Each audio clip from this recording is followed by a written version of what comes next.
The iPhone 14 Pro Max isn't just the most powerful phone around.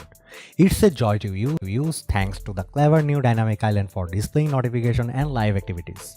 Apple's largest Pro model also delivers fantastic cameras including a new 48 megapixel main shooter and always on display compelling action mode for video and obscene battery life. It's pricey, but it's also the best phone money you can buy. The iPhone 14 Pro Max has the upgrades I was waiting for and one I didn't know I needed. Yeah, the always on display is well overdue, but the biggest upgrade is actually Dynamic Island, delivering alerts and live activities like your music, turn-by-turn directions, timers and Face ID animations. It's clever and I admit it's just fun to use. I also got a kick out of using the camera's new action mode for capturing video. Other smartphones have a similar feature, but the combination of the iPhone 14 Pro Max's video quality and its super steady footage feels a bit like magic. Also magical is the ease with which you can switch between multiple phone numbers using this flagship's eSIM functionality, though some will lament the utter lack of a physical SIM card tray. Once again, Apple has made the fastest phone around with its A16 Bionic chip, but it's not really about benchmarks. Instead, it's about what this chip enables. From the always-on display to the powerful 48 megapixel camera, what it can do. Add in extra long battery life and you have the best iPhone you can buy as well as the best phone you can buy, period. If you want a smaller phone, check out our iPhone 14 Pro review. The iPhone 14 Pro Max has a release date of September 16. The starting price is $1,099, making it one of the most expensive flagship phones around. The starting storage remains 128GB, which frankly doesn't feel very pro. But you can upgrade to 256GB for $1,199. Going to 512GB costs $1,399 and 1TB will run you $1,599. When I picked up the iPhone 14 Pro Max for the review, I noticed two things immediately. The first is that the notch has been replaced by a P-shaped cutout, and the second is that the camera bump is even bigger. All three camera lenses on the back of the iPhone 14 Pro Max are larger, as is the flash, so this area takes up a lot of room. This is also a slightly heavier and thicker phone than its predecessor. The iPhone 14 Pro Max measures 6.33 by 3.05 by 0.31 inches and weighs 8.47 ounces compared to 6.33 by 3.07 by 0.3 inches and 8.46 ounces for the iPhone 13 Pro Max. There are 4 color options for the iPhone 14 Pro Max: deep purple, silver, gold and space black. I am partial to the deep purple as it pops the most, and that's the one I tested out for this review. I continue to appreciate the matte glass back and color matched polished steel sides Apple uses for its Pro phones. The overall look is elegant if a bit too familiar, with the same IP68 water resistance. What's missing? That would be the SIM card tray. Like the headphone jack before it, Apple has removed this feature for US models, replacing it with eSIM technology. The good news is that we found it quite easy to add a line to the iPhone 14 Pro Max and you can have 2 active numbers at once. The bad news is that some overseas carriers don't yet support eSIM, so you will need to check if your provider is compatible before you travel overseas. Now this is innovative. Apple didn't just shrink the iPhone's notch and move it down, it found a way to make this area useful and even fun. In addition to housing the true depth camera, the Dynamic Island acts like a mini dashboard, providing access to the info you need no matter what app you are in. If you open up Apple Music or Spotify for example and then swipe back to the home screen, you will see the album art displayed on the left side and there's a mini waveform animation on the right. And if you press and hold on the Dynamic Island, a larger window will pop up showing the track progress and playback controls. Or you can press once just to launch into the app. There's a lot of other apps that take advantages of Dynamic Island. You can see the status of your timer there, the next direction to take in maps, the status of incoming and outgoing calls and more. You can even have 2 live activities displayed side by side in the island. Apple is definitely playing catch up with Android phones when it comes to the iPhone 14 Pro's new always on display, and yet Apple's implementation delivers a more robust experience if you are willing to take the time to set it up. Because the iPhone 14 Pro Max's display refresh rate can scale all the way down to 1 Hz, Apple designed its AOD to essentially mirror the lock screen but at a much lower brightness level, so you can still see your wallpaper lock screen widgets like weather, calendar, and activity ring and notifications coming through. The always-on display is smart enough to turn off if you put the iPhone 14 Pro Max in your pocket or upside down on a table. I personally appreciated having the always-on display for simply displaying the time without having to fully turn on the display, as my dogs usually see that as a sign they can go outside no matter the time to night. In a way, I prefer the simplicity of the Pixel 6 and Galaxy S22 Ultra with their always-on display showing just the basics like time, battery status, and notifications.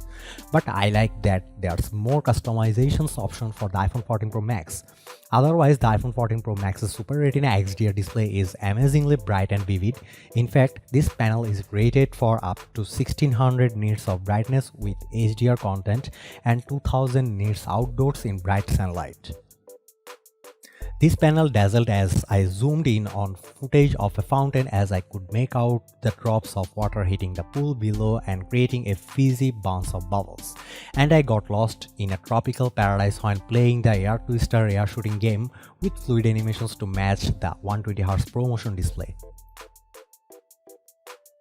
Apple has shaken things up with its camera on the iPhone 14 Pro Max, offering a 48-megapixel wide sensor for the first time.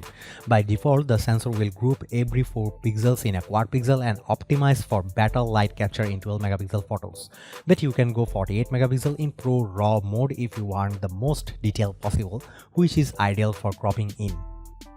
The 48-megapixel camera also enables a new 2x zoom option that joins the 12-megapixel 3x telephoto zoom lens, but you don't get the higher zoom offered by the Galaxy S22 Ultra's 10x dual optical setup.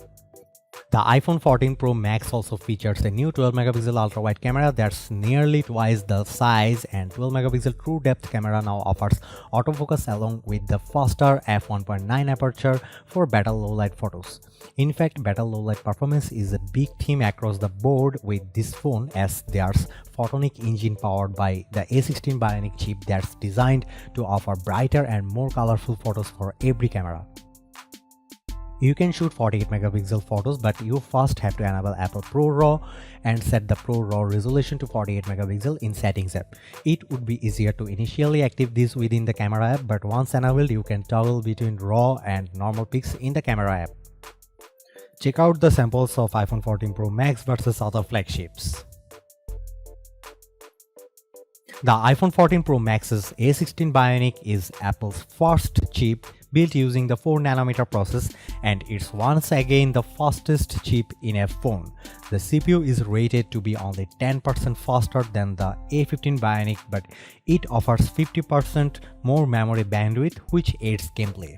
In my testing, I found the iPhone 14 Pro Max wonderfully responsive whether I was bouncing between lots of apps or playing games like Asphalt and Legends.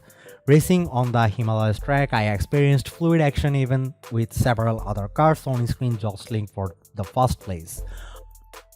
On Geekbench 5, which measures overall performance, the iPhone 14 Pro Max hits 1882 in single core and 5333 in multi-core.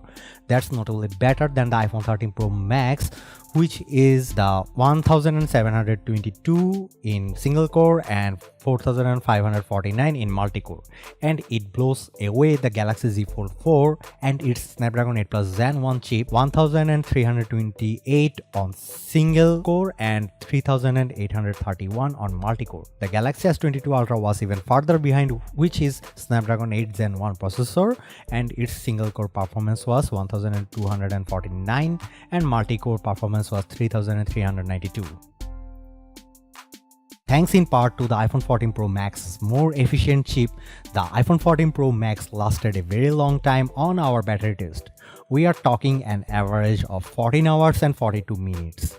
This is good enough for the iPhone 14 Pro Max to vault near the top our best phone battery life list. The iPhone 14 Pro Max fared quite well in terms of endurance. After charging close to 90% and then using the phone from 1 pm to 6 pm for downloading apps, playing music and shooting photos and videos, the phone's battery only dropped to 60%. Unfortunately, the iPhone 14 Pro Max sticks with 20-watt charging, so there are faster charging phones out there. Charging a drained iPhone 14 Pro Max, we got only 42% in 30 minutes.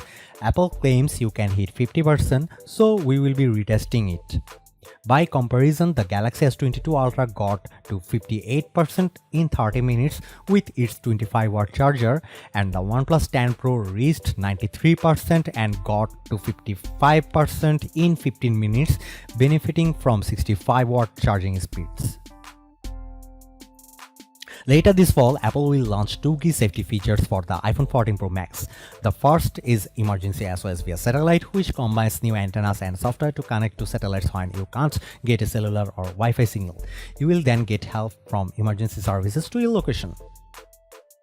The second safety feature is crash detection, which leverages the iPhone 14's improved accelerometer and gyroscope to detect whether you are in a car crash.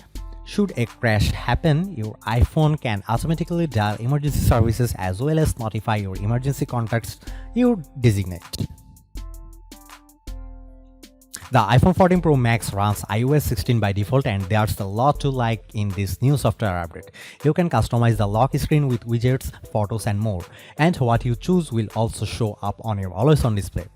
Other highlights include the ability to unsend texts and edit them, a replacement for passwords called passkeys, and new fitness app, and finally a battery percentage indicator.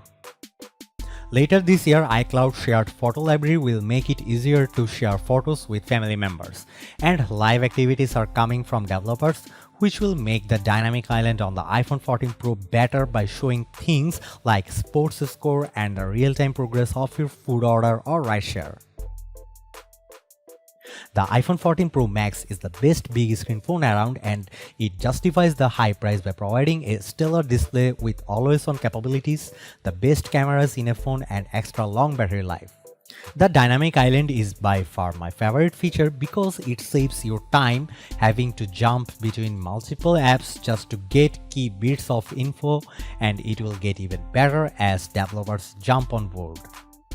If you like to shoot video, you will also enjoy the new action mode for smoother footage and even sharper cinematic mode. The always-on display also looks well even if you have to work to get the feature the way you want. There are some things I don't like about the iPhone 14 Pro Max, including its heft and the fact that it doesn't offer faster charging that matches what rival phones provide. And while I personally can live without a SIM card tray, international travelers may be frustrated not being able to just pop in a new SIM when they land. Some carriers simply don't support eSIM functionality yet. Overall though, the iPhone 14 Pro Max is a beast of a phone that's pro-level powerful while also being a joy to use. It's the best phone you can buy, period.